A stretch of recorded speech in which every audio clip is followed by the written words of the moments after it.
All right, Speak Between the Lines podcast. It's your boy Red's in the building. King Gaby's in the building. And we have a special guest for this episode. We will be doing a Drake review off of this new album, Scorpion. I got my man D in the building. D, what's up, my brother? Man, nothing much. I'm glad y'all brought a light skin in to talk about Drake. We did. I appreciate that. We needed some representation for the light skin brothers. Somebody has to speak up. Somebody has to speak up. I can already glad you could join us.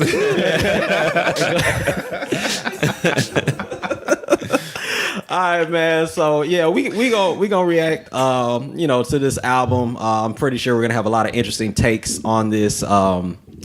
Probably not all on the same accord on this album. We'll see. Yeah, we gotta see. But of course, we wouldn't be Speaking Between the Lines without wins and losses, dubs and L's. And so, gentlemen, how was y'all week? Man, dude, I've been like sick for the past week. Nigga, you have last episode, dog. Last episode, I was trash. I didn't even want to really just talk on it like that because I couldn't breathe through anything. And he was like, I was like, what the fuck is that? Dog, like I really feel like I'm getting old because like certain shit that happened when I was sick, when I was younger, when I was sick, is like it's starting to happen now. Like I'm getting over my cold, but I haven't been able to taste shit for like a week. Like you 28, right? 29. 29? Yeah, bro. Yeah. Rudy always want to call people young, man. Yeah. Rudy always want to call people young. He always want to call people young. Him and Jerry. Like, Yo, yeah. I think niggas are young until they like 55, 60. So you still consider yourself young then? I mean, I'm in my prime. I won't say young anymore, but I'm in my prime. And they said it's prime. Yeah. I got you. But yeah, so I'm getting over a cold. I haven't been able to taste food in like I said, a whole week. So I've just been eating shit. Yeah, nigga, your immune system trash. It was better than this. So you just freestyling whenever you go. You just pick something out. It don't matter. It don't matter what it is. Just put it on the plate, man. Just give me whatever, dog. I'm not gonna be able to taste it. No, just give me full. That's it. Just toss it there, man. Mix it together. It don't really. Make a smoothie out of it right now. It don't matter how it look. Just give it to me. So your week was an L then. My week was indeed an L. I'm still living through this L because I'm not fully recovered yet. So it is what it is. That's tough. It's kind of mucus drainage. Yeah, TMI. Midsummer. Yeah. Man, I'm saying that always is crazy. People that get colds in midsummer, like you just step outside, you sweat it out. You sweat that out in about 3 hours, man. Man, nigga, especially being in Texas, because I want to say like it's been over 100 degrees for like the past week. Bro, yeah, that shit is nuts. Nigga, yeah, it has. It's been Satan's ass pit like right now. Like it's hot as fuck. Man, what? I was putting in overtime at work just to not walk through the parking lot. You're like, D, you're so dedicated. No, I'm just waiting for the sun to go down. Not gonna catch me in this traffic with this heat. Like, you crazy, man. I'm waiting for the sun to go down. I'm not dedicated to nothing. Nigga got them leather seats. You're roasting, man. No, right? Crazy. Oh shit. Well, man. I'll say this. I kind of went 50-50. Had some problems with some family. That happened. But shout out to the wifey because we went to go see Uncle Drew last night. It was way better than I thought it was gonna be. Like that movie is probably way better than it had any right to be. You know, when you see basketball players in a movie, track record's not that good. Hell no. We don't really have a lot of. Hell no. We let Michael Jordan make it with Space Jam. Dawg, and that was off the strength of Daffy and Bugs. I mean, hey, bro, because I'm trying to process what we had. Thunder Up was the most recent one with Kevin Thunderstruck. Thunderstruck, man. I think that was the most recent one that I can remember, and. Man, I want to say I watched the first 15 minutes and I said, I can't believe I even dedicated 15 minutes to this, man. Like, I should have known better. Bro, Kazam. We had Kazam with Shaq. Yeah. Yeah, it was bad. But Kyrie Irving, bro, shit was believable. I mean, like, that transition from commercials with Uncle Drew to, like, big screen, where you're saying more than 30 seconds of dialogue, it works. So he did his part. Chris Webber. Shout out to Chris Webb actually being believable as a pastor. That shit was funny as hell. Like he was this over the top passer. He was the one in the commercial dunking the baby in the doing the baptism. That scene was amazing. Reggie Miller, bro. I did not know Reggie could dance. They got this whole elaborate dance scene. Reggie, Nate Robinson, Kyrie, and Shaq, they body this dance scene. I mean, all four of them. They say Reggie used to dance back in the day, though. Yeah, but you know, Reggie kind of gives me like when I listen to Reggie commentate. We're not gonna make this a sports podcast, but when I listen to Reggie commentate, I just don't feel the cool come off of him. I don't feel the swag come off of him. You lived in the shadow of your sister since you were a kid. Right. I don't think you developed cool swag ever. So imagine my surprise when they get to that dance scene and he's killing it. I was like, oh, okay, I can see niggas going to the club like just chilling with this dude. So they smoked that. That movie was good. Movie was good, bro. So I got a dub off of that. That's what's up, man. Was it better than Like Mike? Ooh. Uh-oh. If we gonna rank it, wait. If we talk about made up basketball movies, if we're really gonna rank it, like you mentioned Space Jam, so where's Like Mike at?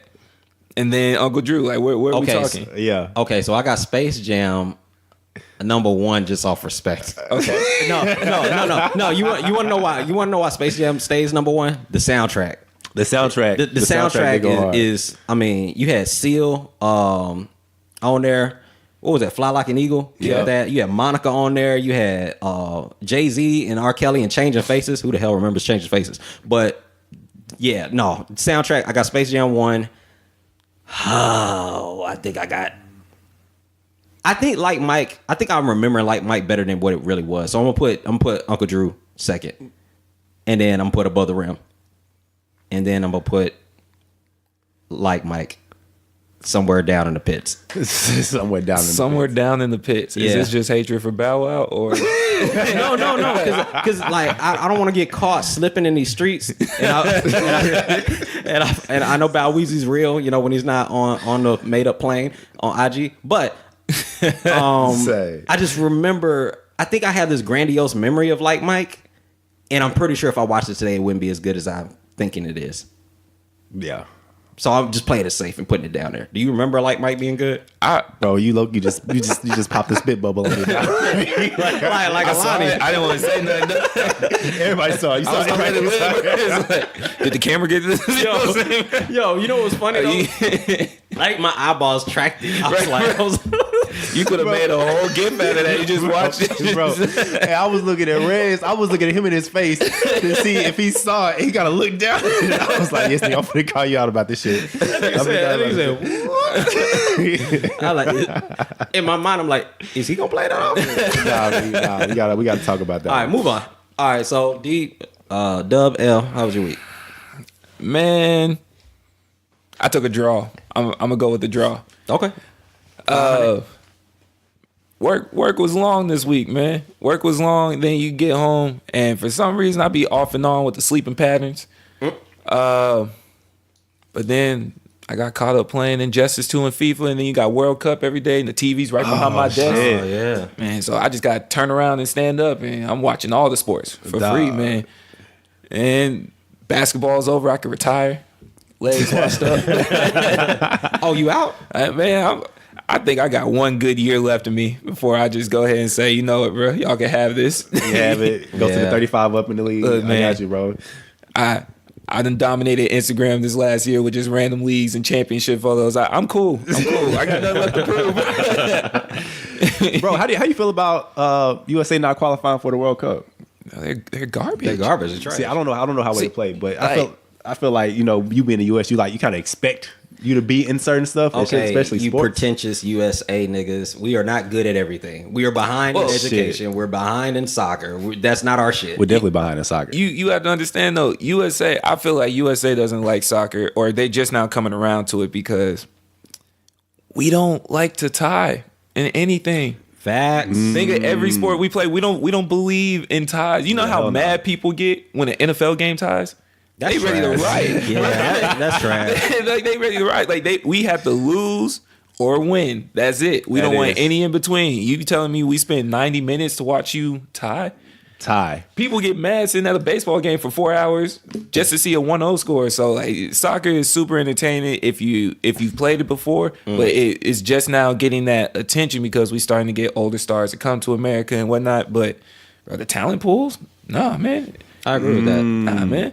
I'm one of those people that I can't watch soccer because I there's nothing riveting to me about watching a game and being like, oh shit, they won. Like, what was count? Oh, it was 2-1. Yeah, that was exciting for 90 minutes of my life.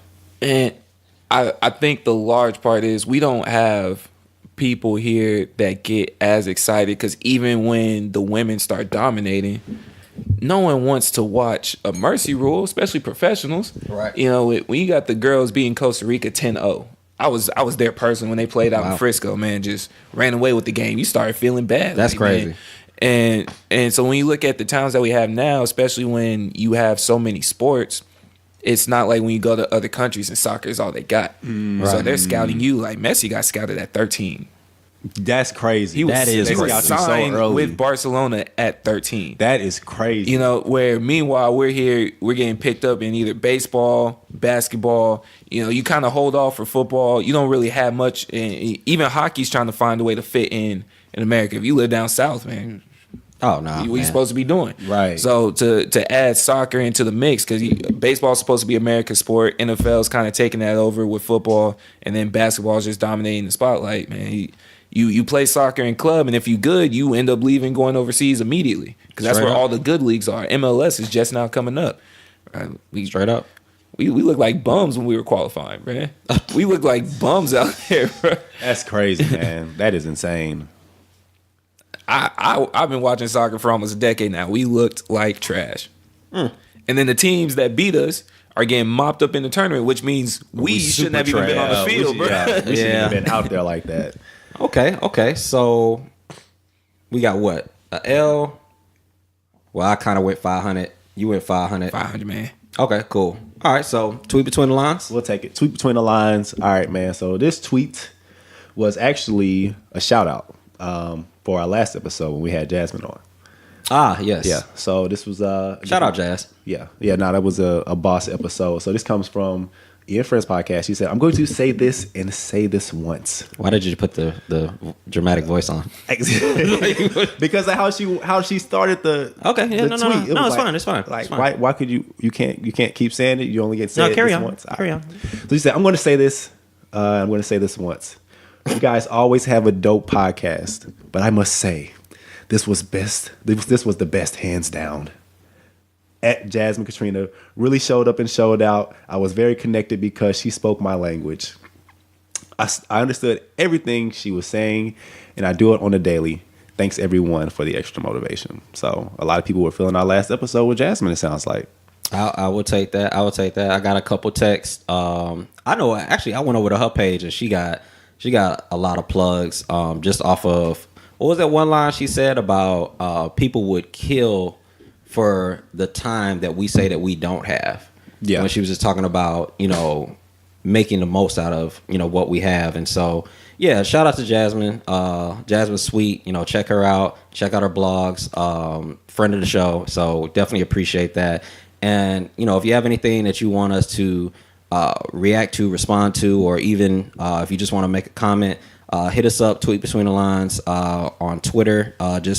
What's the handle? At Speak Between on Twitter. Speak Between on Twitter. And we got you on that. Or just hit us on IG if you're lazy. Yeah, man. Fuck with us on all our platforms. Speak Between the Lines, Facebook, Twitter, and Instagram, and YouTube. We still.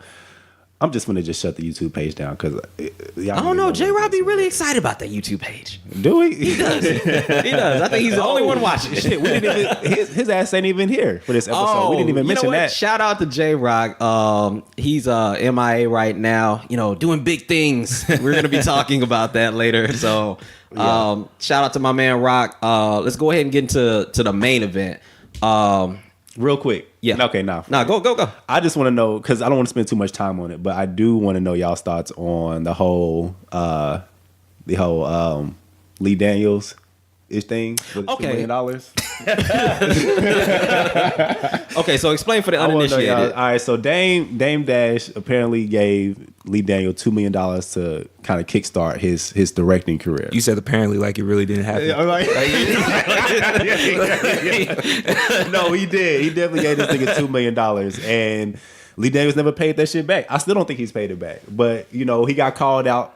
He was at a Diana Ross concert or some shit like that, and Dame That's was a tough all place in, to get called out at. It is The It Diana is. Ross concert. And so Dame is all in this dude's face like, bro, I gave you $2 million and you ain't returned it. So it's like, what are y'all's thoughts on that shit? Because I know I've had cases where I've loaned people money and I've never got it back, but it's been like $80. It definitely wasn't $2 million.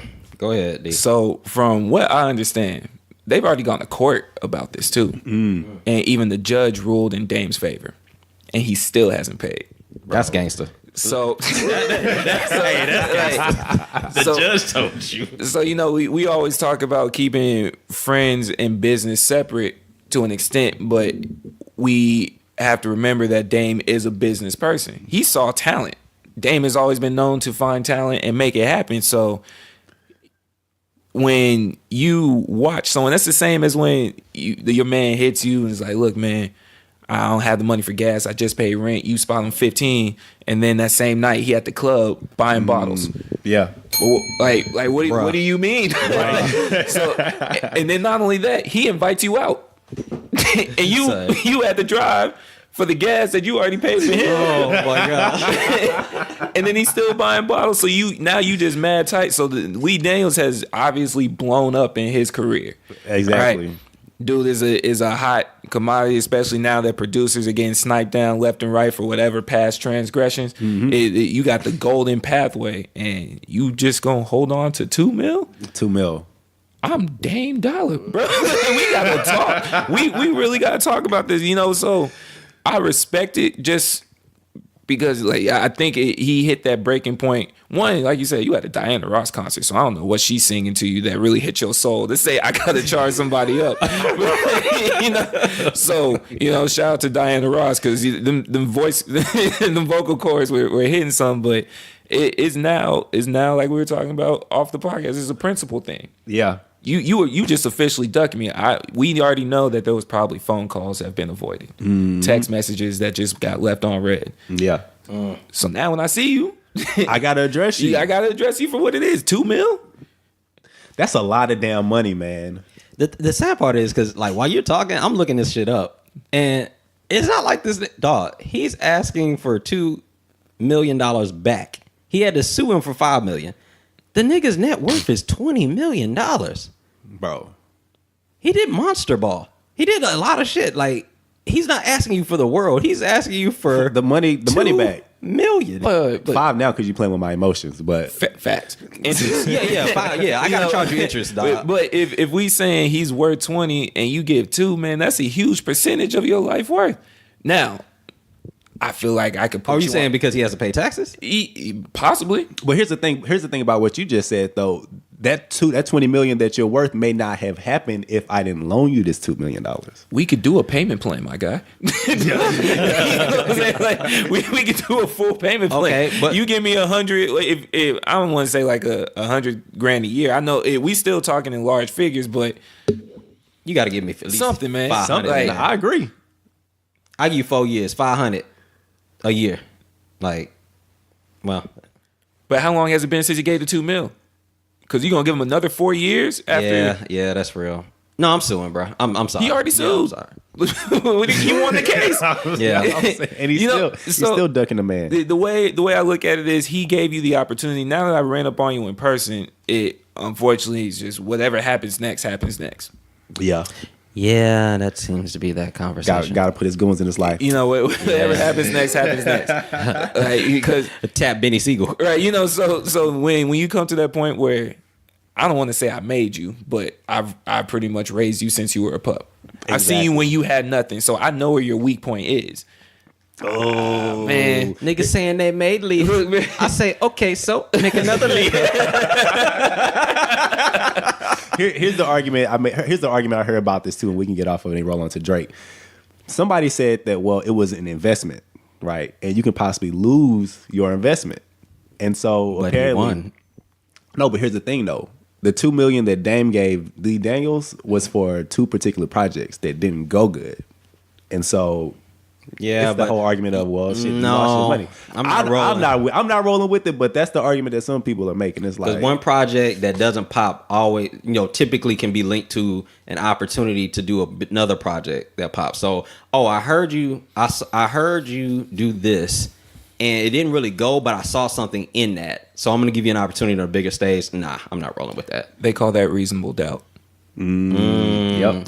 Should have went classic. Should have went triple. They call that reasonable doubt, man. With no one was really just listening to that album when it first dropped, and then he put out Blueprint. You're like, wait a minute.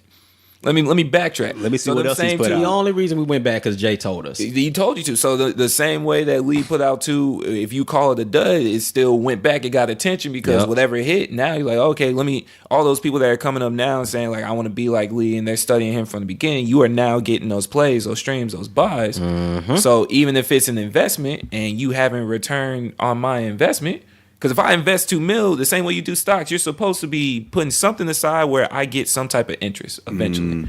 Where did Dame get his interest? Shit, that's a good question. Yep, that's an open and shut case. Yeah, for real. Man, Lee, pay that man. Look, man. Man, yeah, so shit, hopefully that nigga get his bread. I don't know if I can ever be rich enough to loan somebody $2 million. I mean, you That's could, a lot of money. but I don't know if you would. Like Dame throwing around money like, damn, bro. I mean, I know he took the L in the whole Jay-Z Dame like conversation as far as like Jay far exceeded him business wise, but Dame throwing around some money. Remember, didn't he give his son a whole bunch of money to start that weed thing on the reality TV show? Yeah, he did. Yeah, I mean, Dame doing his thing. Now he always do interviews like the interviewee's boss. Like he tells them like, no, you're an employee. You work for me. Like, no, actually, I work for Hot 97. But I think we have to give Dame credit the same way you're saying you don't know if you will ever loan someone $2 million. Just call it a gift and leave it at that. Like, I don't want to hear the whole I'm gonna pay you back. No, because when I start taking you at your word, if you're supposed to be my boy, my homegirl, my friend, whatever, and I word is bond, and you start saying stuff like I'm gonna pay you back, I got you here and there, then I'm gonna start taking you serious. So just accept the gift. That's real. I'm only gonna give it to you because it's either you ask or I see you hurting. I don't expect it back. So if you give something back, like I appreciate it, but if you start saying like, nah, man, I got you, I'm gonna give it to you by this date. All right. I expect it by that date. I expect it. All right, man. Because as soon as we all know that as soon as you start doing that same thing, the shoe is on the other foot, they gonna be hemming you up, hitting your line, hitting you up. Hov said it was a gift and a curse. Man. I mean, look, Hov told Dame everything. So, sorry, Dame. That's an L. Yeah. We pray for you, dog. Yeah. All right, on to this Drake. All right, man. So, King Light Skin in the building. Drizzy the God. It's 5 a.m. in Toronto. 4 p.m. in Calabasas. Man, it's 12 p.m. in Ferris, Texas right now, man. I don't know who I'm about to call out. We're just going to give you these mean verses with no hooks right now.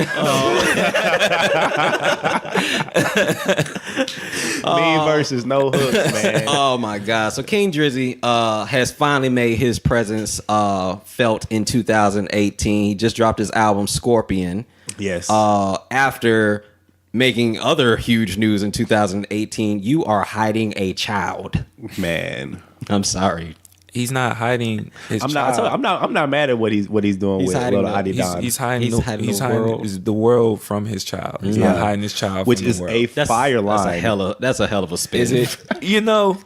His son's 6 months, 7 months. I see. That's what I was going to ask y'all. I don't know how old. From what I Adidon is. understand, he's somewhere under a year, give or take. See, I think he's over a year. Even if he is, I think he was, because even in that last song, what was it, March 6th? 4th? I think it was March 4th or something like that is what it was called. Yeah, whatever. I'll look it up. But he said that you're going to be coming over in about 2 weeks, and he also mentioned something about like him like being, I don't know. He gave me the impression that he's over a year old.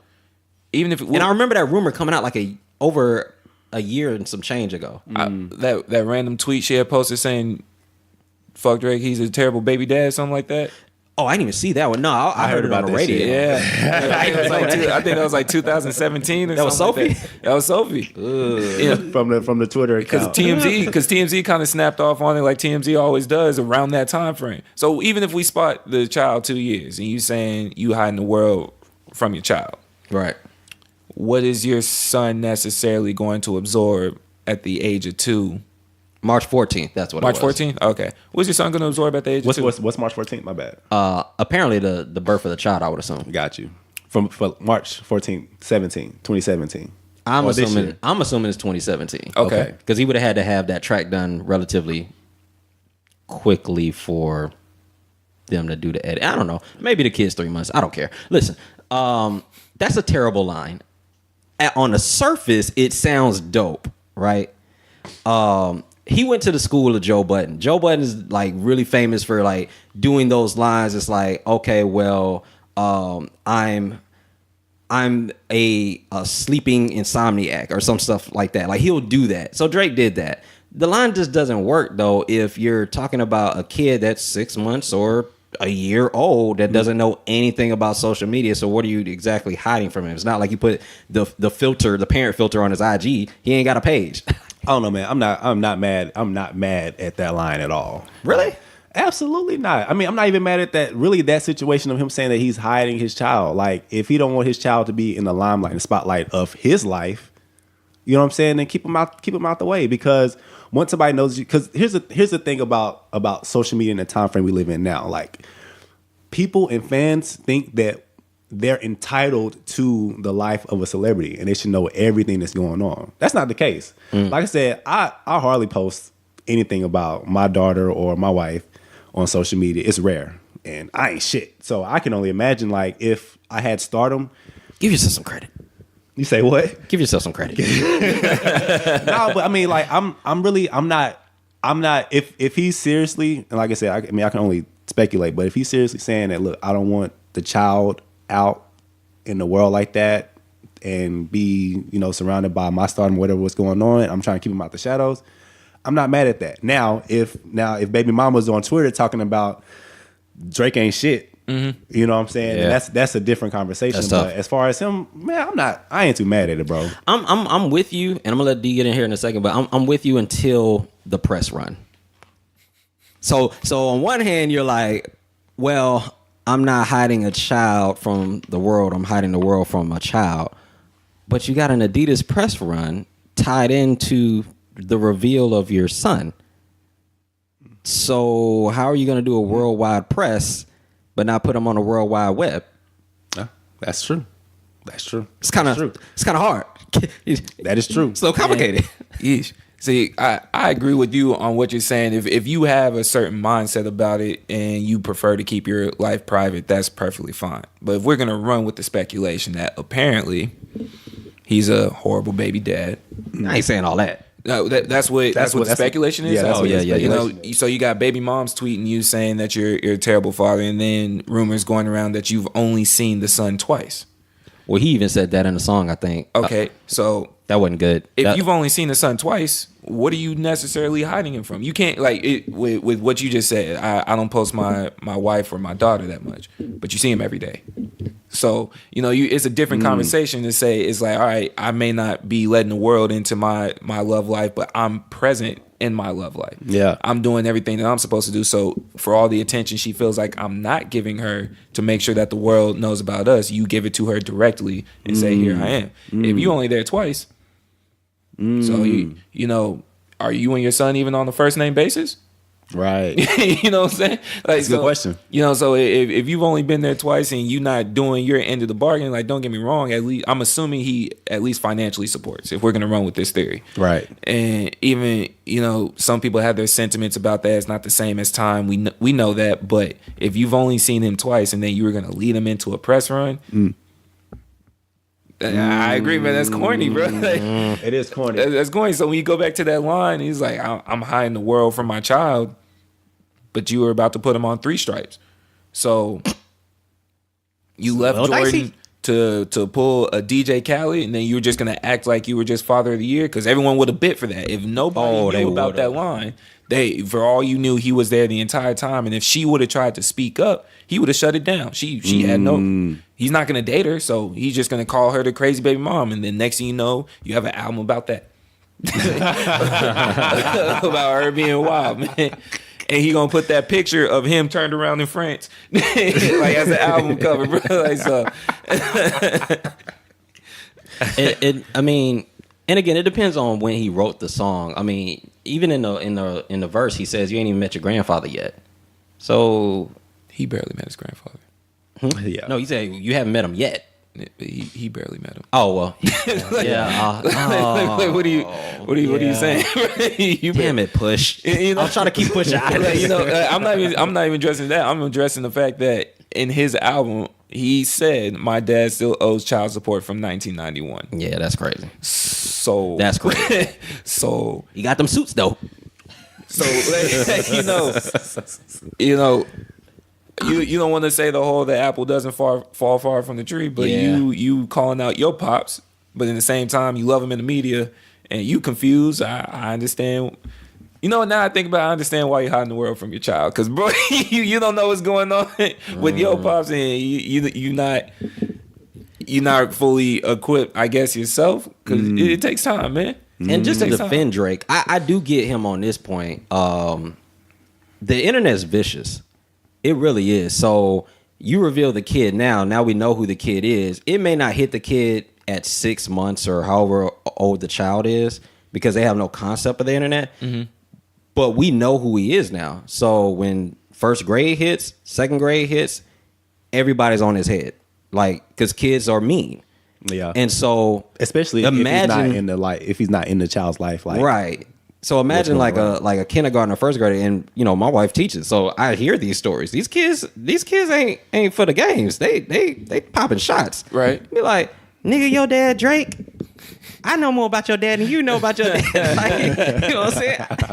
I saw your dad last night. Like they will kill that kid as far as like just trashing him. So I kind of get that aspect of it, but I'm just kind of playing devil's advocate. I don't know. And we don't know what all entails the Adidas press run. Like, we don't know if it was going to be a picture.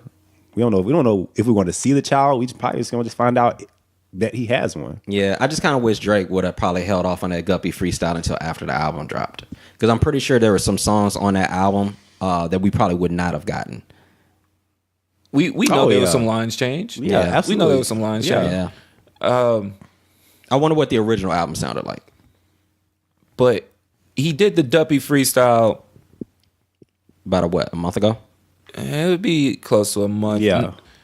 It'd be close, about 3 weeks, if anything. Yeah. It'd be close to 3 weeks from then. He did the Duppy freestyle because I'm assuming he had Pusha T's album before Pusha T's album release. That's a good point. Yeah, because he dropped it the next day. Right. You know, so no, he dropped it the same day. Oh, same day as the album? Remember, the album came out Friday at midnight. He dropped his freestyle Friday night. You're right. But at the same time, you know, you had people like Charlamagne saying he had the album since that Monday. So I'm assuming people had it. So you had your response prepared. Makes sense. All right. So when you come back to this album, you just weren't expecting that response. So while you over here sending invoices, playing and posting on IG. So like you could tell there were certain lines that he had adapted to, and like if we fully gonna delve into it, song number 1 on this album, he addressed everybody that he's had beef with in the last couple of years. Yep, he did. Yeah, real people in Philly.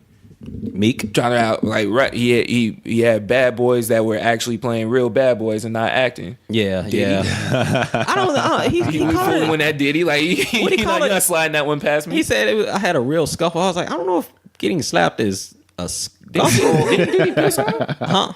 No, yeah. That too. I don't know if you can deem that a scuffle. You throwing bottles at Chris is more of a scuffle than you getting slapped in the face. Yeah, it is. Ask old dude that Nipsey just slapped if he was in a scuffle. Oh man, that was a slap heard around the world, bro. His guy's ass slapped. Ask him if that's considered a scuffle when he go back and tell his friends about it. Like, no, you just got your ass slapped. Yeah, man. You just got your ass slapped. It's a little different. All right, go ahead, proceed. So you did that, and then I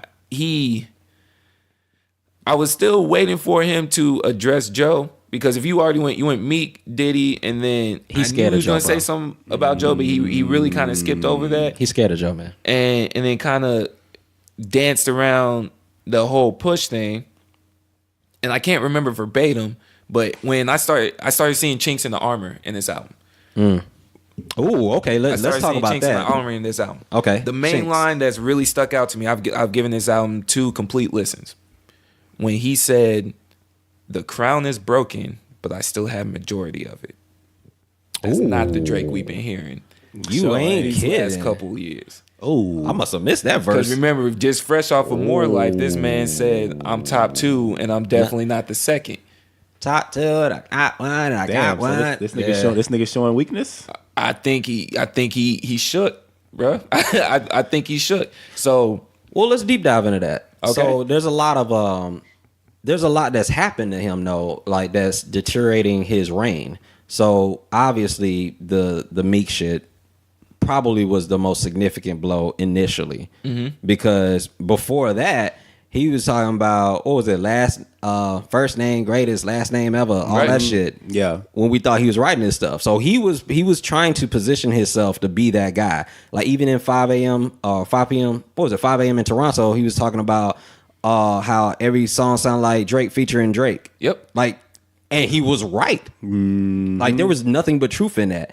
Meek come out of nowhere, and Meek was one of those guys that basically lost the battle but won the war.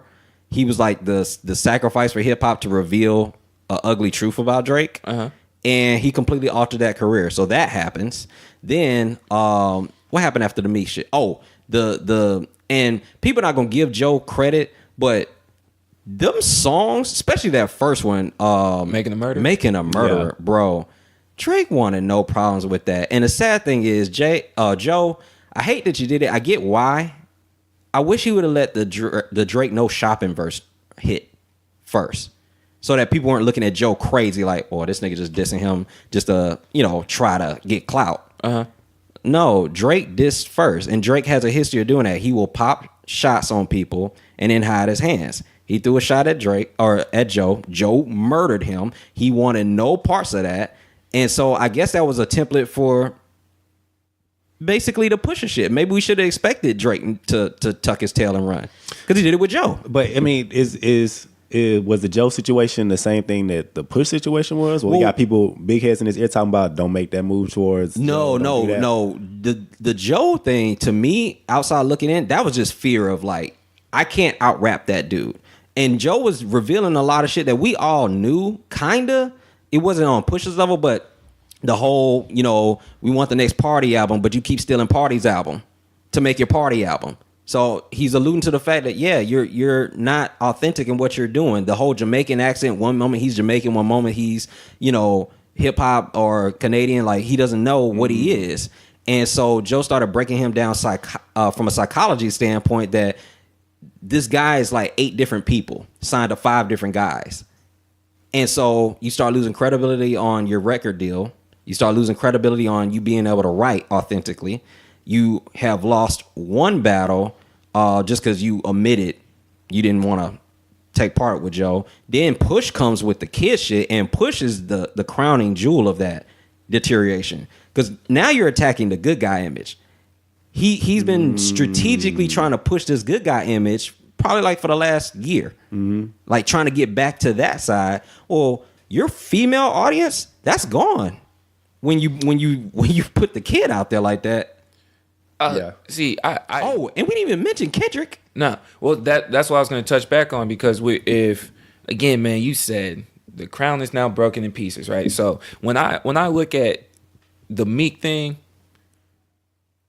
we all strongly feel that Nicki stopped Meek from going into that mode, because when we listened to War Pain 6 months later, Man, it went hard. if Warpaint would have dropped right after, boy, it went hard. All right, but when you get to Joe, I don't think he dodged Joe because of lyrical ability. Okay, I'm Because listening.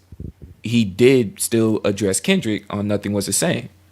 Kendrick, we consider as a Yeah. writer too. Yeah, Right. Yeah. So if you address Kendrick talking about, I don't know why they've been lying, but your shit's not that inspiring. You went in on Good Kid, Mad City.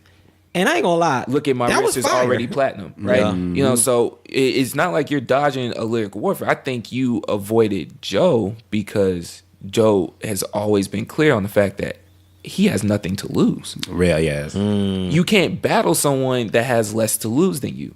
So when you come back around to Push, you think Push has some stuff that like you might get exposed on. So when you were saying you didn't live that life, you lived it through your cousin who passed it through your brother, and then you were just a tag along like that. That was probably as far as you can go. With Push, it was. Now, with the second part, as far as as Joe waiting until that song dropped to respond, if we didn't learn anything from the Push and Drake thing, is that in 2018 or this age of technology, no one remembers that far back. Meaning, everyone acted like Push just came out this year. Like he hasn't been rapping since '99. That's a great point. Yeah. Like, you know, like he hasn't been everywhere where Pharrell has been, then went on to Kanye. Like he didn't have Album of the Year when My Name Is My Name came out. Right. Like he hasn't been platinum before. So they made it seem like Push was trying to get clout from him. And even in that same Duppy freestyle, Drake said, I had a signed microphone from you. Mm-hmm.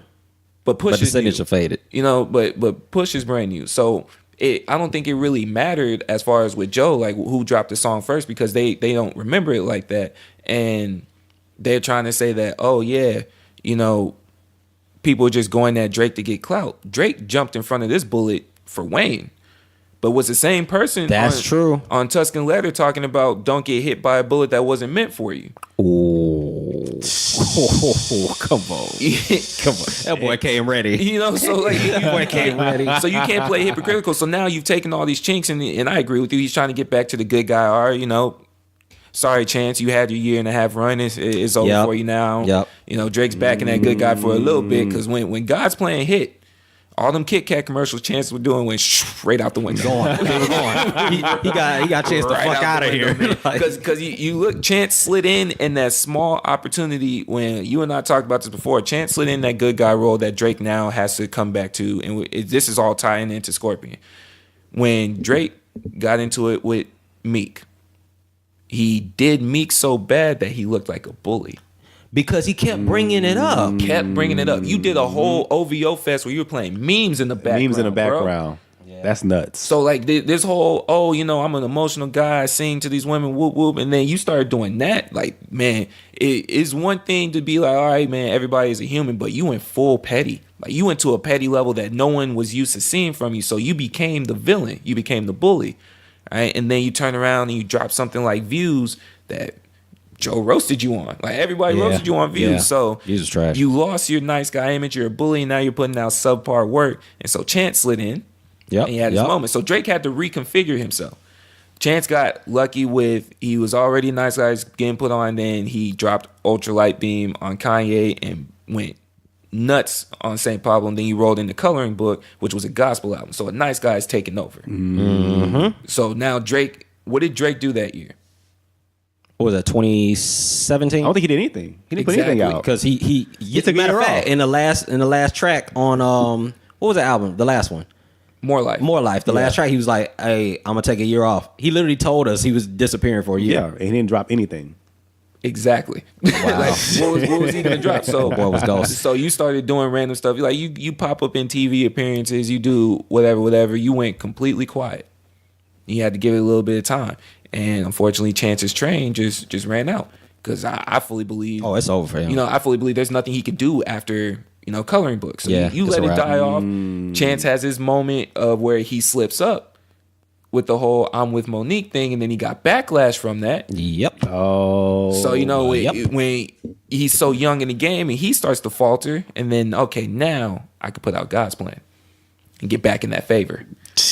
And God's Plan worked tremendously. Yes, it did. So you are now back in that nice guy role. You have completely done away with Chance. Chance has had his moments where he's messed up, whatever. So you are back in that nice guy role. You rolling in. You know your album's coming out this year. You took the year off. You saw how things played out. Young Money's looking shaky as a unit. To say the least. As a unit. So now you're trying to come back and you nice and you put out God's Plan.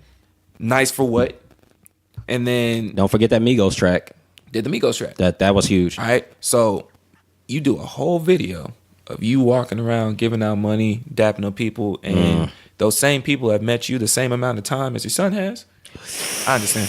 Yikes! I understand. Yikes. So when you walked into Push and you thought that he had something to lose, and Push has told you from day one he's been clear about everything, which it still confuses me because there's documents. There's documents about what Push has gone through. Right. Court documents. This is Right. Googleable. Like, use your Googles. That's what Fredo Star said. Use your Googles, bro. Use your Googles. you were there, man. So you didn't do your background research. So you thought you were just gonna off this dude off of that because you got hyped off the Meek thing, and then you dodged Joe. All right, Joe kind of plays himself out. Joe will be in high favor at one point, and then he'll say something stupid. Go to being nuts in the next. So you didn't really have to worry about that. It's like watching Dennis Rodman unfold. He'll self-destruct. He's just gonna destroy himself. But then now, when you come back around, you thought, oh, okay, I can get this guy out of here, and I can still. He was trying to figure out how to be tough, but not as bad as a bully. And Push is small enough to most people's accord. He's not on Meek's level when you talk about relevancy agreed. right now. Yeah. So you can just kind of step on him and move him out the way. Right. And then you got told about yourself. Man. So and there's nothing about Push to really attack, because when you look at how he moves politically, and what he does for the community itself, then you look at his track record that you said is documented. I mean, what do you attack? And that's how you get that tweet that, her Drake, sending $100,000 out for information. Can't find what's not there. I mean, he basically got put into a wall. So, okay, so if you're saying that, do you think that this legendary career-ending diss track actually exists? I think it exists. I think it was just more for Kanye. There was nothing you could say to Pusha T. Like I agree with that. That makes a lot of sense. I think it was even with Duppy, there was more lines aimed at Kanye. You talking about me writing? What do you think about your boss? Yeah, he was dragging Kanye. Kanye's all out here, even with the however you felt about his Trump comments and the slavery comments. Like he had more lines towards Kanye, and all you had was you weren't really doing it. It was your cousin and your brother. Let it ring on you like Virginia Williams. And that was a horrible line. Yeah, that's what's crazy too, because a lot of people said that Duppy freestyle was about Kanye, but I mean, you let social media tell it was a hard push towards Pusha T. It was a hard push, and then so you did that. Yeah. All right, now again, you're supposed to be this nice guy. You playing this whole persona. You done God's plan. You trying to reboost ego. So if you want to go, what your actual stance is, and you trying to align yourself with your Coles and your Kendricks, who have been out here doing these marches, and they're out here doing these type of donations, even with Push, sending bottles out there to Flint. And being up here as a pro Hillary Clinton supporter, he's trying to do prison reformation. He's been doing this for years. Right. All right. So you are now trying to get in that spotlight because remember, if you're reading this, if it's too late, when you were talking about if I start speaking social, people will look at me different. If I start being on this political tip, I'll lose most of my fans. So you were aware of it. So you know where your fan base actually lies. Right. In that little pop world that you live in, which is fine. But when you try to cross into everyone else, and like you said, Joe said you 8 different people in one body. All right, so you start to put more chinks in the armor. You spread too thin. You can't defend every single wall at this point. All right, so now that you do that and you do this God's plan, you come in and you try to again remove someone that is actively in the streets. I don't think Push can stay in the luxury hotel and not feel uncomfortable. He has to hear gunshots to go to sleep. That's his ocean waves. You know what I'm saying? And then you know what I'm saying? You're trying to attack a guy that has blatantly said, I roll solo. I don't have no security. Yeah. I roll by myself. He said Birdman pulled up on him in the elevator with his remember goons, that. And Birdman said, what's up? And he was like, what's up? You trying to attack a dude that does not care, man. So that diss track came out like a couple days later. Right, so he said, I'm on my own time. So you can't beat somebody like that. So now you giving us this Scorpion, to me, is a reaction album, right? For this man that tries to do all these calculated moves, and you sit back and you don't let social media bother you, the king and whatnot. You gave us a 2-sided album. It feels like a cleanup project. It's a cleanup project. It really does. In one of the tracks, man, you address everything that they say about you on social media, so you were aware. Yeah. Oh, you in your feelings now. I understand. All right, so let's talk about it. Let's talk about it, man. So that's how I looked at it. It was a reactionary album, and I think it exposed Chinks and his armor. I'm ready for this talk. I'm ready for this talk. I think Shoot it. I think personally, there's two things I took away from this album. First, when you did the all rap and you did the all R&B, it showed that you've already hit your ceiling. Which I feel like you hit your ceiling at Nothing Was the Same. I was gonna say Nothing Was the Same was my last one. You think so? I think he hit his ceiling at Nothing Was the Same. That front to back to me was his best overall album. Take Care had all his hits. So if we're gonna keep him in that same mindset of how he always talks, I'm my boss's greatest successor, let's talk about Wayne. Take Care and Nothing Was the Same was no different than Carter 2 and Carter 3. Carter 3 is nothing but hits, front to back. Carter 2 was his best album. Now the only difference, I agree 100% with that. Only difference between him and Wayne right now is Wayne is known for rapping on other people's beats and taking it. And making it his own. Making it his own shit. Drake is now rapping on beats where 40 is doing incredible, and you're like, I know people can do better. Yeah. Yeah. The same way Tory Lanez what's my man? Tory Lanez. That's who I was thinking about. From you off of views, man. Yeah. So you got this incredible production. You went opposite of Wayne. People aren't scared of your beats. So you give somebody this whole A side of this album. Let it be anybody from your T Grizzlies to if Kendrick touched it, Cole would have touched it, Big Crit, like anybody touches dope Royce. production, They'll kill him. you're not getting that song back. Gosh. Who? Drake who? All right, cool. So you expose that you don't have that rapping ability. So what happened to me is you put 25 songs out there, and when you split it in half, you started to expose everything. Again, you can't guard every wall. When you mix it together, you can kind of hide some blemishes. When you give you a little Take Care, Nothing Was the Same, you can rap a little bit here, and it's like it was rapping enough to say I got my fill, and then you could go back to singing. It's like, okay, so you just stand in that little world. When you separate it like that, now people are going to dissect you specifically for rap and specifically for singing. You've been killing that same C note since you came out. High C, low C. Can't go outside of that C note. If I wanted to hear a whole singing, now I'll just pull up Chris Brown. You know, I really do feel some type of way about the Michael Jackson track too. It almost I get it because you know Michael died 10 years ago, relatively close to when the album dropped. So I don't know if that was the psychology behind it. Like, oh well, you know what, I'm gonna do this. My album's coming out around that time. Let me get this sample from Michael. Let me hit the estate up and get him on the track. But when I hear Michael on that track, it's weird that Drake's energy is wrong. His energy on that song it don't mix. Explain what you So like I could listen to that beat and that Michael Jackson chorus, and I can see Michael actually singing on that song. Okay. That actually fits, right? But then Drake comes in and it's like his sing-songy flow thing that he's doing on there. It almost seems disrespectful to like a legend like that. Like, well, I'm just gonna throw this song out there. I'm not gonna try that hard because he had more energy and better like lyrics on other singy-songy songs on that B-side. I don't know. It just felt lazy. So you're saying at least compared to all the other times he has sampled what we consider a legend, he's came harder? Because anytime he samples Aaliyah, and that's my kills point. He does well. I don't know. It just felt like it's just like, oh well, this will look good on the feature list. I got Michael Jackson. You niggas can't get Michael Jackson. I don't know. I don't know. He mailed it in for me on that, and I like that song minus Drake. If someone, like you said, like Tory Lanez got on that song and they still had the Michael Jackson chorus, I think it would be a better song. I don't know. I'm not too bad at that song. Mind you, I've heard it twice and it was on the way here, so I haven't had a chance to dissect it the way that you probably did. Yeah, but you were also slowing down.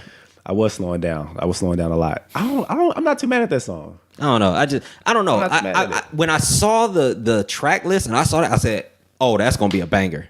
That one's gonna hit. Right. Not like a club banger, but like that's something like I will always replay. Like I imagine like Drake and Weeknd times like 20, right? Because that's what I should get. And Drake and Weeknd are amazing together, right? So you're telling me I'm gonna get Drake and the greatest artist of all time, and not go hard, arguably. Well, now before I just continue to kill this man, we do have to understand. We have to understand, like, now when the more I listen to the album and then I scroll through my Twitter and I see the reactions, man, and as usual, it's usually just the hip hop heads that aren't fully buying into Drake. And then you have the female fan base and usually the younger kids. So all the people that have came out recently and they tried to boost them in the magazines, your Complex, your double XLs and stuff, 21 Savage, right? You have Kodak Black saying stuff with Lil Yachty's. When you start to think about it and you tie it all in together, Drake feels like he's Michael Jackson of this generation. And I'm not mad at him for thinking that. He would be right too. From a number standpoint, nobody's touching like a him. pop star standpoint. There is nobody in that realm. They got Taylor Swift all the way the fuck out of here. Like, I don't know what she did, but they got her. When she tried to do that September shit. Yeah, so when anytime they got something new to kind of compete with them, your Katy Perry's, your Lady Gaga's, it's usually another woman. They get them out of there. There's no other pop star on his realm outside of Chris Brown. That's it. Yeah, and I don't even know if Chris is there. Chris, talent wise, but I don't know. But Chris is recovered. Chris is still doing world tours. Yeah, 100. So if it wasn't for that one major blemish that he had, Rihanna changed his whole trajectory. Look, man, you couldn't tell me anything but Chris is full Illuminati because he would have hit that world that even probably MJ couldn't have touched. So now Drake is in that world. So when you look at his fan base and you flip it. If I just went strictly surface, I'm okay with the album because he did give you everything. He sung a little bit, something you can kind of ride in the car to. You're gonna take your girl out. You could play this track in here because that's his fan base. Yep. She's comfortable. You can't play Beanie Siegel going to the club because you're gonna be in the wrong mindset. You know what I'm saying? Yeah. Right. So it was cool for everybody, and you start to think about it. He is this generation's Jay-Z. Yeah, I could agree with that too. So if I'm 26, you have to think when I was 4, that's when Pac passed. Damn. So when you looking at certain groups or people like Lil Pump, 21 Savage, your Lil Yachty's, all of them saying I never listened to Biggie or Tupac because they weren't there. Yeah, these kids are 19, 20. Oh, so I'll give you all the way up to 24. If it wasn't for me having older brothers, I wouldn't have been as aware of who these legends are. Yeah. So now that Drake is here, you're talking to these kids. They relate to this. So you happen to come up in the current age of hip hop where lyricism isn't as heavy. So this is lyricism to them. And that's why your outliers as Coles and Kendricks aren't as important. So Scorpion still hits for them. Oh, that's a good point. I have people telling me Scorpion is an 8 out of 10 for them. Which I get them to explain why, and they just say, they admit I'm a Drake fan here, and then they'll start talking about he did everything for them. He gave you 25 tracks. And when you look at the month of June, when you only got 7 tracks, 8 tracks here. And then even when you got those 7, they were underwhelming because the names that were going into those 7 tracks, you expected more. Honestly, Push was the only one that hit for me out of that whole. He was in May, so he don't even count.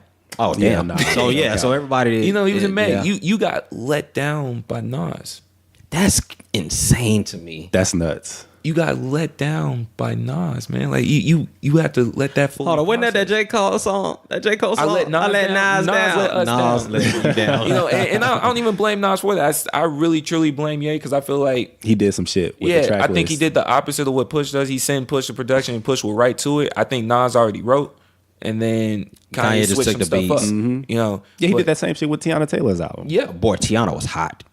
She was pissed. She was mad as hell. So you have an underwhelming June outside of Drake's album. The only one I listened to was Freddie Gibbs. But so when you address this, he has now touched on everything that these kids and these ladies want. So it's still a high ranking album for him. It's better than Views. Oh yeah, it's better than Views. It's better than Views and More Life. It's better than Views and More Life. So you're now back on the upswing. So when people start giving them credit, I'm not mad at them for that. But if you want to truly address it, and we're gonna break it down compared to where your works are, man, it might be fifth. So where would you guys put this in his discography? I mean, I ain't gonna lie, I haven't heard it enough times. That's fair to really even rank it. So rank it fairly. Okay, so for me, I got Nothing Was the Same to me was peak Drake. That is a Drake album that I could actually listen to front to back, and I don't have to worry. Like if I'm driving to Shreveport 2 hours. And I just 2.5 hours, and I just need to ride, I'm putting on that one for Drake. Take Care probably would be 2. And those are interchangeable. Yeah, those two are interchangeable. I'm not mad at that. Mm-hmm. Yeah, I'm not mad at that. If you're reading this, maybe would be late. Yeah, it maybe would be 3rd for me. Man, that's a high ranking. I'm surprised by that one. That is. I would put So Far Gone over that one. Oh, we're counting that? Oh, well, then this whole list changes. Oh, no. Oh, if we're doing that. Okay, So Far Gone for me is still 1. I wouldn't count that. then I would put. Why? Because it was a mixtape. Well, I consider the album, but most people don't consider that mainstream wise as like his thing. Like it was like the mixtape that put him on. Right. So no, if we're doing that, then I got So Far Gone first. What was the one before So Far Gone? Oh shit! It was really good. It was really good. I can't remember. Comeback season? Comeback season, yes. Those two, like for me, are always going to be the purest form of Drake. It's not peak Drake, but it's the purest form. So I will always take those two. Can't do that though, because that's most of the rappers out, man. Your mixtapes will always be your purest form. Yeah. Kendrick hasn't been the same since Section 80. Has not. Yeah, He's not been the same since right. Has Section 80. not been the same. We will never get another Friday night. And I ain't gonna lie, that J.Cole, like, This nigga. Oh. yeah, you know, like, yeah, that's a good point. That's a good point. so Okay, I don't know if we allowed to even count the mixtapes. Bro. okay, so Yeah, So Far Gone's out. because you brought in some other shit. Yeah. You brought in some other shit with that. So okay, so if that's the case, then yeah, nothing Yeah, was you the can't- you same. can't bring Take it So Far care. Gone. What was the first album? Thank Me Later. I feel like that one aged a little better than I thought it would have, but I think I still would take. If you're reading this before that, I probably would take Thank Me Later. No, I'd probably take this album over Thank Me Later. I don't know. It's murky. I don't really like Drake's discography, to be honest with you. I think so. We now have put this at best number 4 in his works. no, I'll say 5. Okay, 4 or 5. 4 or 5. Yeah. Like, where do you have it? What's your? That was around where I had it myself. 4 or 5? 4 or 5. Okay, so you had Nothing Was the Same or Take Care, Nothing interchangeable. Was the Same was one for me. Take Care, and then I'm not. You know, now I think about it, man, I didn't think much of If You're Reading This Is Too Late. I just thought it was Take Care's throwaways. But Okay. they do They play hit, though. well. Yeah. You know, they do play well. But I think what frustrates me with Drake is you get better performances from his one-off records That's my okay. Now we're talking. So than you do on his actual album. Like this is my Trophies and 0 to 100 go hard. Yeah. But they don't fit on any project. So you get so hyped on that, and then you get the album and just The fuck is this? that is very astute. That's a great point because that's my problem with Drake. Like Drake always seemed to me like a great feature artist that albums never really lived up to what he was doing on other people's shit. Like if I hear Rick Ross and I know Drake's on it, Drake's gonna smoke that. If I hear Migos with Drake, if I hear anybody featuring a Drake song, he's going to murder that. Typically, like his singles to me outweigh anything he's ever put out on an album, even if he just did 116 on it. anytime there's a timestamp with Drake of wherever he is in the world, at whatever time, Yeah. you know, he's running through those tracks. So that's why when you Yeah, the AM PM series, Right. He's never brought that to an album. So again, no, he put 6 p.m. in New York on If You're Reading This Is Too Does Late. that count? Yeah, you're right. It Hey, was. man, he addressed Tiger, said you need to act your age, not your girl's age. Oh, you that know? was crazy. Little homie tried to diss me and vibe. Poor Tiger. You know, so when you go into that again, so now if we're gonna be open about his whole persona as a man and everything he's done with his discography, and you go back to Scorpion and you listen to it, and you done broke it down into a rapping side and a singing side, where do you excel? Neither. Okay, if you take his singing, and we're including all the newer artists such as or not so much, they're not new now, but your Brysons, your Torys, your Eric Bellingers, anybody that does a sing song rap, including Chris Brown. Is he top 10? Drake, is he top 10 when he's Yeah, singing? I'm not gonna disrespect him. Yeah, nah, I think he would still be top 10. Okay, is he top 5? I would still give him top 5, but I think that might be my mainstream bias coming into play. Okay. Here's the thing about Drake. I will say this. I enjoy Drake's rapping. He raps at a very high level from a swagger rap standpoint. Okay. Like Jay-Z was the best to me. Jay-Z and Biggie were the two best swagger rappers I've ever seen. Fabulous, honorable mention. Drake was approaching that level. Like again, we keep going back to that song 5 a.m. in Toronto. Uh-huh. That was godlike swagger rap. And I like that Drake. Flow, cadence, everything. And I guess that's why he made the comment about, well, you know, if I need a nigga to make hits or the nigga that make hits for me but ain't got no hits sound like they need me, that line, Right. it works. Because they don't have the delivery he has. They don't have the ability to perform the way he does. But from a rap standpoint, I'm hard pressed to say Drake even has a hip hop classic. I struggle with that. And what? Take Care? I mean, Take Care might be the only one I could slide in there, but like it's gonna be low on like, so you know, you got your classes like you got Blueprint, you got Reasonable Doubt, you got Illmatic, you got Doggy Style. We can't even do that. And it doesn't fit. Well, we can't even do that. So we'll address it from, we'll say 05 on as far as classes, because all those people that you mentioned, it'll be I got really Food hard and pressed. Liquor over that. Yeah. I got The Cool over that. I got what's my man? Forest Hills. I got that over that. J.Cole. I got Damn over that. I got Good Kid, Mad City over that. You got Damn over Take Care? Yeah. Man, that's tough. I don't know, man. I might have to back off on that. I like Damn. I like I ain't Damn. gonna lie to you, man. I like Damn. Damn over Take Care? Yeah. Wait. You know what? I am mixing that. Take Care was better. I was doing I don't know why I keep switching Take Care and the first one. Nothing was the same? Or Thank You Later? Thank Me Later. Yeah. Okay. I got Damn over Thank Me Later. I was gonna say, I was like, no, man, Take Care is over Yeah, Take Care is over Damn. My fault. I can't co-sign that one, man. It's like, He was like, I'm rolling with you too. man, He's like, oh. It's like, let me take a spot back from this. Man, just go back to the question you asked, David. I don't even really know if Drake is a singer though. Like, for him No, to have he's not. Because even some of the tracks that are on this R&B side, on B side, they're not really R&B songs. They're like kind of like pop R&B, if that makes sense. He's on beat Jay-Z singing. Yeah. Yes. Yeah. And I don't want this pod. Hold on. Yeah, Hold that's a on. very good Because way to I put feel we're getting on the slippery slope. Drake fans want to be mad. Listen, we enjoy Drake, right? And this isn't a podcast to shit on Drake. But it is like a commentary on just kind of the temperature in the room with him right now. Like he's kind of starting to slide off the same way. Like he's just sliding off progressively slower than Nicki. Nicki hit bottom. Well, Nicki, they're on the same slope to an extent, but Nicki just, she ran out of sons. Like, more sons in her bag. So like, it got to the point I just don't think she had anything else to rap about. I mean, at that BET performance, I mean, it looked like she was just begging for help, like just begging for someone to. But and you also have to look in the world of the female rap artists, man. It's tough. It's tough to stream longevity. She did it well. Oh no! She's a legend. Yes, she did. You know, so especially in the social media age, and she survived this long when we're just knocking Tearing people out. You know, so I can't promise you Lil' Kim would have survived as long as Nicki in today's era.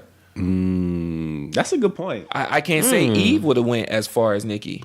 That is a good point. Like, That's actually very interesting. so if we're gonna look at the female artist standpoint, there's only two artists that I think would have did. You better well. get this name right. I know one of them. Go ahead. I have Missy Elliott. Thank you. That was my first You one. can't. Yes. Missy Elliott has evolved with everything. Yeah. I have Missy Elliott, and then you might be able to say it now just because I pay attention to it. Rhapsody is nice. Rhapsody's nice. She's a real Rhapsody deal. is nice, man. She's a real deal. And so she's been out rapping most of the men and might have beat their albums, even including last year.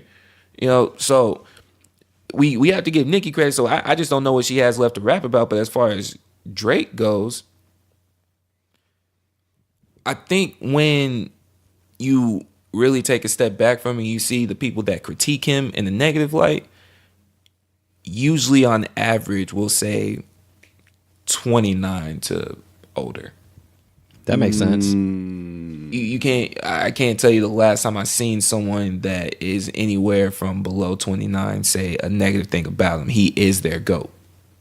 But Period. I think the frustrating thing about the 29 and older crowd is that he's got the goods. Does he? Yes. So what were the goods for if you're 29 and older? What would you consider the goods when you started off mentioning Nas, Jay, and Biggie as like when you're talking about classic albums? Yeah. All right, Wayne's so- in there too. All right, so what are the goods? The goods. Okay, so the goods are your ability to deliver in a flow. Okay. Right. Confidence, obviously. voice, your voice cadence, the structure of your verses as far as from a lyric standpoint. So, and Drake has created a lot of trends. Like, remember when Ludacris committed career suicide, stealing Drake's? You still so mad at that? I'm so fucking mad. No, I'm mad about that, and I'm gonna get this one off because I had Luda in that sacred category of hip hop artists that have never given me a whack verse. It was him, Jadakiss. I mean, it's a few. Is Jadakiss allowed to miss? Is he positive? I don't know if Jadakiss can miss, but what that nigga said, he's like, I'm in Macy's, balloons, and I was like, career dead. It was over. He died right there on the spot. But he died trying to emulate Drake, which made no sense to me because I always considered Luda a better rapper than Drake, lyrically.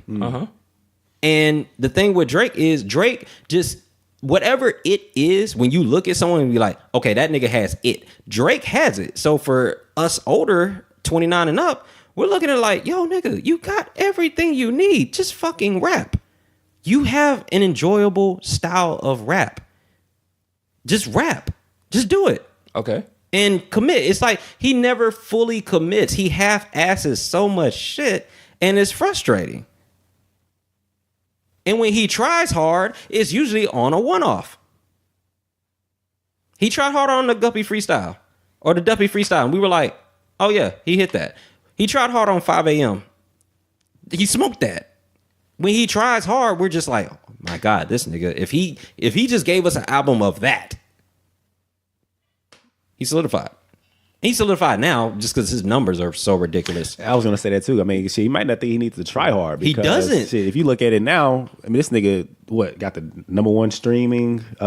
Dude, he has 25 songs in the top 25 right now.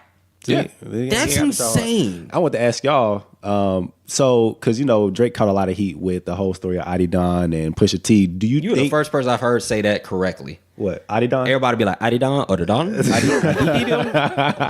So, do you think like because he's dropped this, because the world is so forgiving in a sense. So, do we? Is it? I mean, when you talk about It is. when You can rebrand yourself fairly quickly. Yeah, like when you talk about what went with You him, won't forget. You won't forget. You're a different breed. You won't forget. But if you think about it, especially everything that's going on social media now, like since Drake's popped this album, like no one is talking about this shit that just happened to this nigga in June. So I think we have different Twitters. Yeah, I've seen a mix. I've fully seen a mix. I've seen everything from like him addressing the child and them trying to give him credit, and then I kid you not, I can't make this up because I want to know who made it and who at the time saw some picture of someone saying Drake stands right now, and it has some dude in a bed with this giant scorpion. Like getting it on, and shit was wild to me. Come on, bro. I never seen it. Come on, man. So it's I've seen both, and then even with him, people tried to come back and disrespect Push, and people just stand for Push. I've seen both on my social medias. I saw someone because I've seen like people just it's like everybody's talking unanimous about praise. Yeah, and it's like, do we just forget what just happened to this dude? Well, I saw someone that actually posted that, shout out to Drake for actually talking about the baby before Push did. When he, what was that line? He said, I got the sauce and now shorties keep coming up Prego. And he said that before the Push did. So I've seen people defending Drake from that standpoint. I haven't heard that line. What song was that? That was Diplomatic Immunity or Gosplan or something like that. So even if you did that, yeah, and we'll run with that narrative, were you accepting the child then? I wouldn't even call that. I wouldn't call that accepting the child. No, I would call you just putting a fire just line. saying, hey, because we know whenever you hit a certain status of celebrity, people are gonna claim they're pregnant regardless. That's true. So I'm sure Drake has taken many a DNA test. Okay, so where are we now on this rotating chair of Kendrick, Cole, Drake, Cole, Kendrick? Man, I don't even, because now they've all put out fairly recent projects. Damn, KOD, and now Scorpion. I feel it's disrespectful if we don't add Big Crit into this list.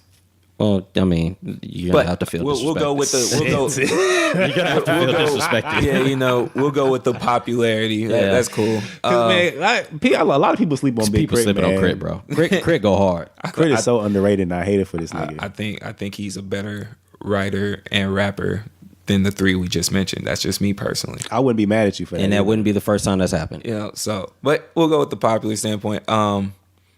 In the ever rotating chair, the top three. And I don't know if it's rotated as much as we'd like to give it credit for, but I know that 2 and 3 spot has rotated for me a couple times. I would probably put, I don't know. I would, my mind right now would probably be Kendrick, Cole, and Drake. Damn, you got Drake 3? Why? We only named 3. Yeah, but I've never heard anybody actually say that out loud. That Drake was 3. Most people are like he's 1 or 2. We were talking about right now. Like I said, I haven't dissected.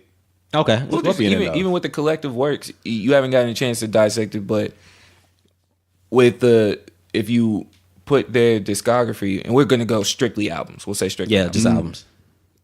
Because mixtapes it ain't close. Like Cole is smoking niggas. Like for me, he'd be number 1. If we include mixtapes, Nah, I don't know. About Kobe I don't want to say smoking because I got Cole 1, Kendrick 2, Drake 3. If we include mixtapes, Friday Night Lights, Section 80, yep, Comeback Season, and what was the one you put me on? So Far Gone. What was the one you put me on? Truly Yours. Truly Yours goes hard, dog. Truly Yours is amazing. I mean, because Kendrick only falls to 3 because he only has 1. Correct. That's it. That's the only reason. Because Section 80 still goes hard. It does. To this day. Because Overly Dedicated was his. So I don't care about that. But if we went by albums, and I'm penalizing Kendrick for running on that Jeezy track. He ran from Cole on the Jeezy track. I don't want to hear nothing. I said their discography. See, yeah, you talking about this? I said their discography. I don't care. I like when it's time to step on the court and you hear Cole, this nigga like fucking going hard, and you fucking back down. Like, nigga, I know you heard the verse before and just said, yeah, I'm gonna give this nigga a bridge. One song drops him out the ranking like that. Yes, if it's that close, when we talking about GOAT shit, yes, that's a problem. Yeah, so I don't know. On their discography.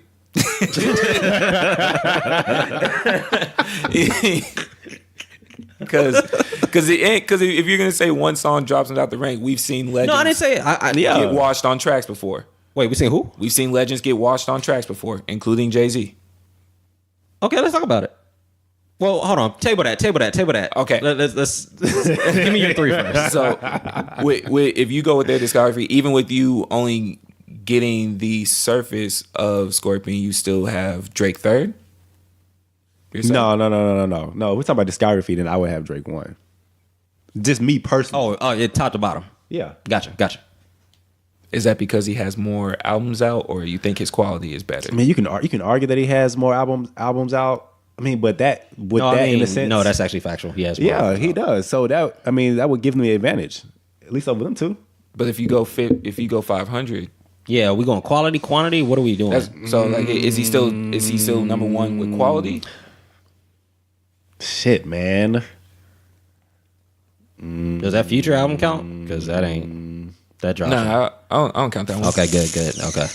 Unless because in that case you would have to count like Watch the Throne for Jay and Kanye. I don't know. If I don't count that for none of them. Yeah. Damn. Shit, I don't know, man. Probably so not. Say you got Drake 1. Who do you got 2 and 3? I would probably put me personally. I would probably put Kendrick over Cole. And I felt the same way until he gave me that KD Steph analogy that I told you about. Yeah, which was a good analogy. I just haven't that was CD he put you on. I haven't heard. Bro, Truly Yours is amazing. So I was about to bring up that analogy just now. Do it. Again, you have this GOAT debate that you always have with Drake, and you try to put him at the table with your J's, your Nas, your Bigs, and your Pacs. And that's no different than trying to compare LeBron to anybody from the Dream Team, from your Magics, your Birds, your Jordans, and whatnot. Right now, Drake is the LeBron. Drake is going to give you all the stats, your sales, streams. He's going to do everything that's going to surpass the prior people. So LeBron had to go in that phase of you're chasing Jordan to I no longer want to chase Jordan, where I feel like Drake has done the same thing, saying like I used to want to be like Jay and then I turned into him. All right. So he gets you everything that you want. He is, as you said, the person with the it factor. He has everything and he even sings a little bit. Like, just imagine if you took your favorite artist from whoever it was back in the day, before 2005, and they had Nate Dogg's voice. Oh man. You know what I'm saying? Right? Oh man. Oh, man. So when you have someone that has started to step into that realm and then he can do everything. He has the vision, he has the writing, he has the delivery, he has the cadence, he has the 16s to the 32s. He is the LeBron of this generation. And just like LeBron, he often gets to the finals and doesn't complete it.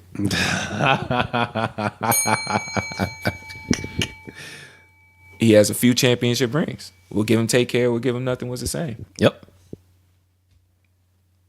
Views. People roasted you for Views. Yeah. Roasted you. That was like his 2011. You know what I'm saying? More Life. So you're constantly in the spotlight. You haven't been out of the game. You haven't been, quote unquote, the best, depending on what statistical category that you're looking at. But at the same time, when competition comes at you, you just happen to go ghost. You fold. The same as LeBron. LeBron doesn't guard KD. Ever. Kawhi. Paul George. LeBron's not out here guarding your best player. They get chopped up. Right? He's giving you triple-double on the other end, wherever your other fan base is. But when it came down to one-on-one, like, put that pen to paper, is he spotting up with you? You're getting roasted. Like, if we're gonna keep it strictly a sports analogy, you're getting roasted by Pusha T. Who was Pusha T on the basketball team? Shit. Could be Jason Terry. Right? Okay, so we run with that. All right, so we run with Jason Terry with that analogy in 2011.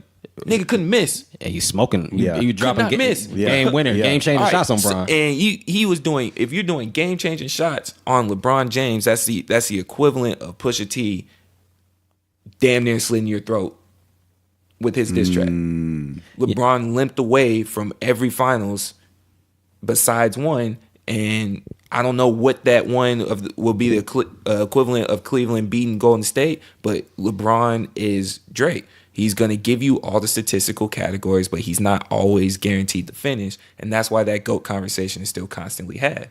And that's why I made the reference to KD and J.Cole. You can't deny Cole.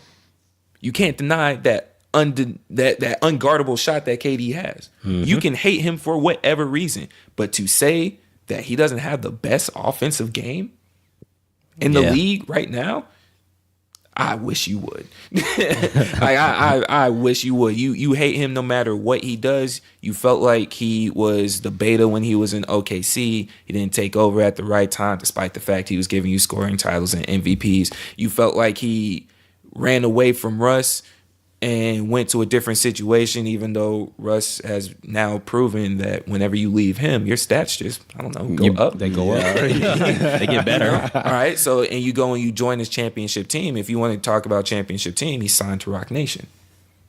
He could have did the full independent route himself. He didn't have, and ran away with that and still would have been relevant because Friday Night Lights, he was on fire and he wasn't signed to Rock yet. Right. Same with the warm up. So you want to compare it to that, you go and you join this all-star team, but you're still shooting lights up and you're lights out and your numbers still go up. Same with Cole. So you hated him whenever he put out something for himself, which is what KD did. He made a selfish move and went to Golden State, but you still had to respect him for it because what else was he supposed to do? We forget that at that time in the NBA, there was only 4 relevant teams. Cleveland, San Antonio, Golden State, OKC. Facts. You can't go and play with Cleveland because then you're jumping on the LeBron train. You can't beat them, so you joined them. Right? You can't stay in OKC because we clearly see it's not working. You gave them 8 years, and they gave you Serge Ibaka.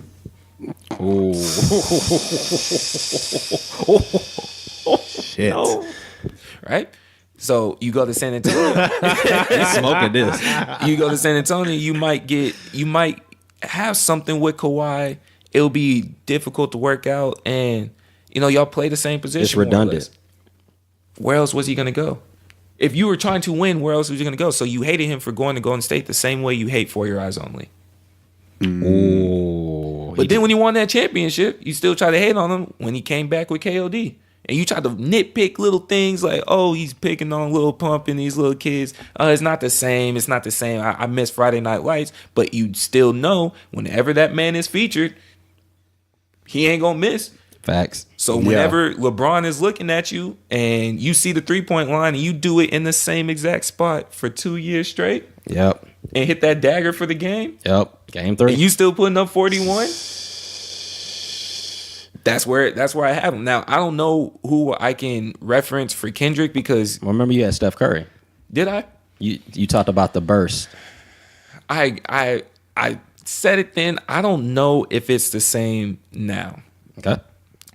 With Kendrick, I don't know what his goal is. That's why it's hard to put it with him. I think he's just more of, I just want to put on for the West, and I want to bring California back because until Kendrick, there was such a severe drought out there as far as any relevant rappers.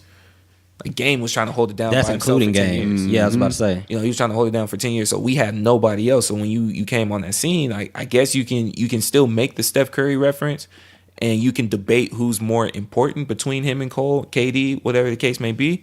But with him is like, I don't necessarily think he aspires to be the greatest. And now he's just rapping for the pure fun of the game, so you can still run with that reference.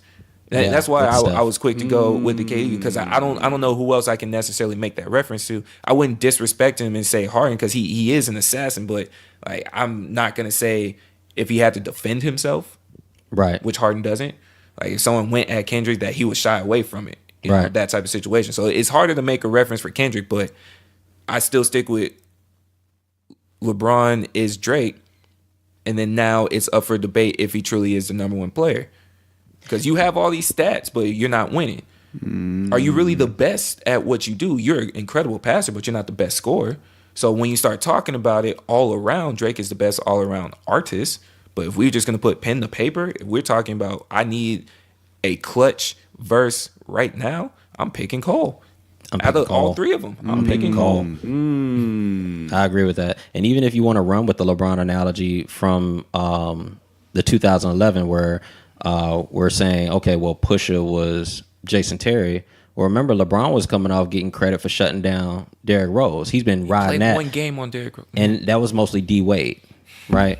But if you're making that Drake analogy, I mean, Bron's puffing out his chest and he's getting credit for bodying, okay, a star. Well, that would be Drake and Meek. And he got a little too full of himself. He comes into the next battle or the next series or what have you, and Pusha Terry is bouncing his head against the wall. Like, just right after. You can even make another one saying, with that same reference, look, you beat Golden State. You feel like you're at the top the same way he beat Meek. Okay. You know? And Meek was hot at that time. We forget Meek's album was number one for 2 weeks Meek before was that hot. whole stuff went down. And so Meek's hot. You're with Nicki. You're gaining your fame. Meek was on the fast track to now pushing himself above even a Big Sean at that point. Right, correct. You know, he was going to be talked about. And then so you get cocky and you go and start to redesign your whole team and do all this other type of stuff. And then you get mad when you lose in the finals this year. You were talking all that noise. You got shitted on.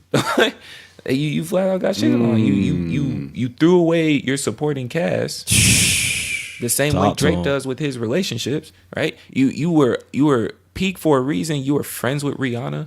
Yep. You were featured on Beyonce tracks. Yep. You know, and then you would kind of have these little jabs back and forth with Jay, but y'all still have a business relationship the same way Drake does with Cole. How does Jay get on that album? What do you mean, how's he get on the album? Because he just dropped the Carter's album 2 weeks ago where he's shitting on Drake for not signing with Tidal, and then I hear him 2 weeks later. I know the verses would have went in a couple months ago. I'm just surprised. No, that verse was relatively recent because he mentioned Triple X. X. Yeah. So what is that dynamic? Are they just trolling? Just a troll? That's a great question. I don't think they're trolling. More so, it's kind of like more of a big brother relationship at this point. Yeah, all right. I can see that. But continue what you want. You mentioned Jay-Z. That's kind of just I was like, how the hell did he end up on that album? So when you start building all these relationships the same way LeBron did, you get a little bit full of yourself and you start having this control that you can run the team, Man, be the team. That is a great analogy. And you start disengaging from certain things, and now your chinks in the armor have now gotten exposed. And when you notice how he's always remained very close with Cole, right? Is that one of more of keep your friends close but your enemies closer? Because if he was to ever, oh, Cole would kill him. Cole would absolutely kill him. Ever. Because if we were going to keep it a full stack, the two worst stands in hip hop today, Drake fans and Cole fans. And I support Cole, but when I get on Twitter and anything, if he breathes, boy, man, you guys are just too dumb to understand what he says. Like, what, and then when Drake drops, it's just, oh yeah, y'all really thought Pusha T got him out of here. First of all, we all agreed at the beginning, no one's career was going to die from this. Right. Yeah, nah. You might lose a leg. Which he referenced on that album. Right. I'd rather lose a leg than lose respect. Well, right. you probably lost both. So when you look at that, LeBron that did this whole nonsense, and then you try to be buddy with KD. There was at one point when you beat KD, when you took over the spotlight the same way Drake did. As soon as J.Cole started to get hot, all of a sudden Drake dropped. Even J.Cole even said it. He tying this together. This nigga's rolling this shit out, ain't he? So even J.Cole had mentioned it. I dropped Friday Night Lights just to make him jealous, right? And then when you look at the time frame of how everything came out, J. Cole drops his mixtape, Drake puts out something. Drake gets hot. When J. Cole puts out another album, Drake puts out an album. Every time J. Cole has a moment to be that star, something is taken away from him. Same way when that makes sense. KD gets hot, they're going into the playoffs, Russell goes down hurt. KD gets hot again, he gets hurt. Mm-hmm. Something kept constantly happening. So when Miami beats OKC, that next summer, KD is training with LeBron. Right. Yeah. I remember that. Freestyle comes out with Drake and J. Cole. I remember that too. Okay. Now, I do feel that Drake got the better of that exchange, though. To give Drake credit. I think he got the better of that. All right. So I think in that same moment when they did that the same way KD did, they realized we really not in the same world. If anything, I'm holding myself back. So look at all this work that Cole has put out since then. So Jodeci Freestyle dropped around the same time as Born Sinner. I like Born Sinner. Which is, to me, his best album to me. I like Born Sinner. Right? And then now you follow up with Forest Hills Drive. That was an amazing album. Okay. What did Drake put out around that time? Trash. Exactly. So, so you're still living off the fact that you're Drake. Right? So Forest Hills Drive came after Nothing Was the Same. LeBron's still winning in Miami, but then you look at KD and it's just like, this nigga's just damn near unguardable. You can't do nothing with him. You fear him. You know he's putting up at least 27. At least. In his sleep. At least 27. Without trying. The light-skinned twins had a combined 11 points. JaVale McGee was the second leading scorer. And meanwhile, KD is saying, oh, they on the team? Shit, I forgot. Nigga gave you 41 and looked at you, said do something about it. No answers. Shit. And Drake don't have an answer for Cole. No answers. You can diss everybody else. You even win that yay. You don't have an answer for Cole.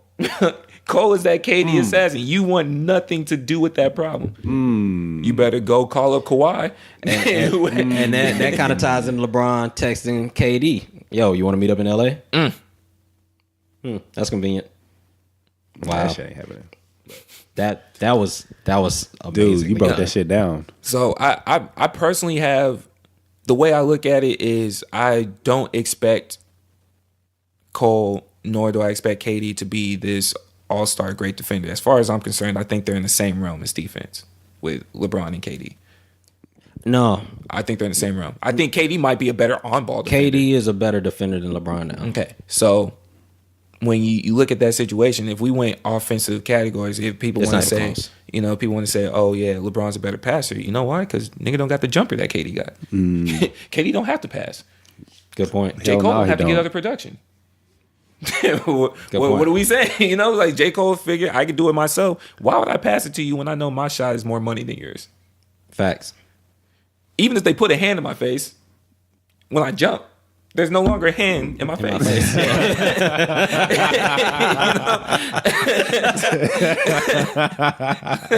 Like, Straight up. You know, so what are we talking about? Whereas LeBron just now started hitting mid ranges. Right. And threes. Ooh, And threes. that's crazy. You right. just now started. You finally realized that you playing bully ball ain't gonna work anymore. You starting to get older. They not scared of you anymore. Oh, you got a ghostwriter. Not scared of you no more. So no matter what you say, was that Is it you you? or was it Quentin? Yeah. Yeah. Side note, I don't know if y'all saw this meme, man. When they pulled up Drake's baby mom and they said she kind of looked like Quentin Tarantino, and they put pictures side by side because they had the same nose. And there was a comment under it that said, "Damn, I guess Quentin really wrote it, dog." Triple entendre, don't even ask me. Yo.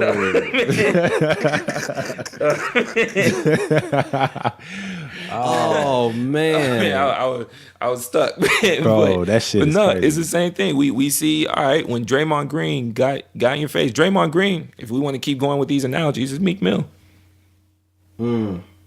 He exposed that chink in your armor. And he called you a bitch. Called you a bitch to your face. Called you a bitch. Now, you came back and you beat Draymond the next year the same way that Meek got beat. Yep. That's cool.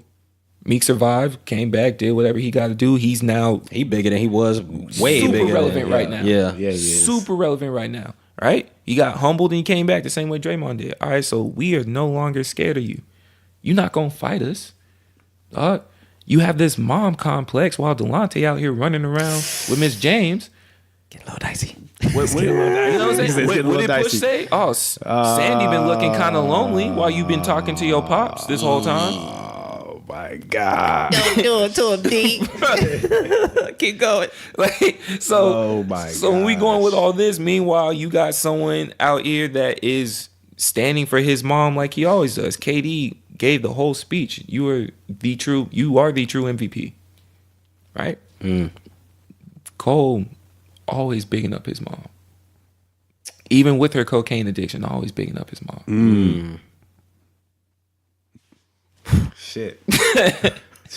I don't even know. You know what I'm This saying? nigga Abe over there like, I don't even know how we got on this. You But know, so like, if we're gonna go with this everlasting rotating chair, like I it's hard to call it with Kendrick because I don't know what his goal is. right. And that's valid. That's actually valid. Yeah, I don't- Hearing you break that down like that, that's actually a good point. I don't know what his goal is, but if we're just going purely on rapping abilities, we're going purely on scoring talent, I'm gonna take Cole over Drake any day. Well, I'm gonna take Cole over Drake any day. And then as far as second and third, are we getting timestamp Drake, one off Drake, Right. or do I have to settle with anything that came after Nothing Was the Same Drake? What am I really getting? Is it his album or are you featured? It's good. It's good. That is good. Because LeBron gave you 51 8 and 8, but then when his team lost, oh man, I had a broken hand. That was so pussy. Word. That was so pussy. That was. I wasn't hiding my child from the world. I was hiding the world from my child. Dead ass. And it came full circle. Man, shit, that was a lot, man. That was heavy, man. That was. Whew. Smoked that. For real. Really did. I was like thinking hot takes the whole time. I was like, yep, that's one. But yeah, man, like, okay, so let's wrap up real quick. So overall, 1 to 10, what are we giving this album? Well, Abe, you can't say shit.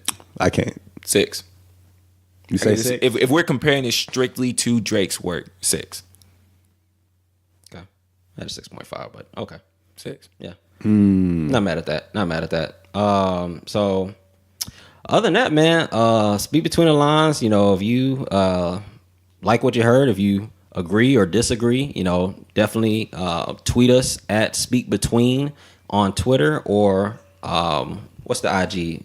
Speak Between the Lines. All of it speak between the lines. Yeah, there you go. So anyway, I'm flustered.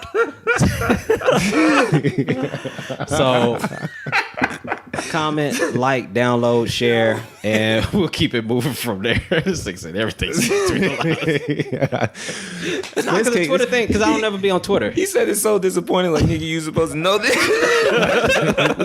26 episodes in. You know, like, out of all the people in this room, I feel like you should know just as well as I do. Like, nigga, if you're gonna do the plug, If you go do the plug, dog, you gotta hit that up. you gotta know the handles. Oh my goodness. Oh my god. But D, we appreciate Yes, we man, appreciate for real. you coming through, dog. Man, I appreciate the invite, man. Dog, shit you was dope. dissecting the hell out of this So, album and the industry for real. Given the fact that we live light years away from you, hopefully we can get you back on to do an episode. Hey, man, as long as I'm invited, I had to drop off, like I said, 5 or 6 bodies on the way here. It was so far away. I filled up on gas 10 times, man. I debated on turning around halfway, but I was too invested. I put too much money in at that point. I might as well finish the route. Too much money, too many bodies. Man. Especially when you hit him with the text, like, yeah, I'm gonna be about 15 minutes late. Oh shit, nigga. Yo, I just knew this nigga was in the front yard, like, fuck. Nah, to be honest with you, man, I want to say I left around The time to text. like 9:30. So when you texted me, I was supposed to arrive at that time. So I just stopped to get gas. Yeah, that's nigga shit. Yeah. Just stopped to get gas. I was like, all right, man, that's cool. I knew he was gonna be late, and then I ain't gonna lie, he's kind of snitched on y'all a couple times when y'all supposed to start the podcast. Y'all show up an hour later, so I was expecting. Oh yeah, J. I was Rock. expecting 12. Yeah. Hey, you wouldn't been too far. I was You wouldn't have been too far with 12. This nigga J. Rock said he was on his way. What was that? An hour and Bro, this 40 nigga minutes showed ago. up. It didn't show up with nothing. Nigga just showed up. Nigga, no content, no topics. Nigga just showed up. I'm talking about today. Like before Oh, you this talking about episode. today? Oh yeah, remember the Nick phone said call? he He was said on he his was on his way. Yeah, we an hour and 42 minutes into this episode. This Where nigga's do car you still live, down the brother? road. Where do you live? Like, anyway, man, Speak Between the Lines podcast. We out this mug. It's your boy Rez. King Gabe signing off. This is D. Appreciate the guest appearance. All right, man. One.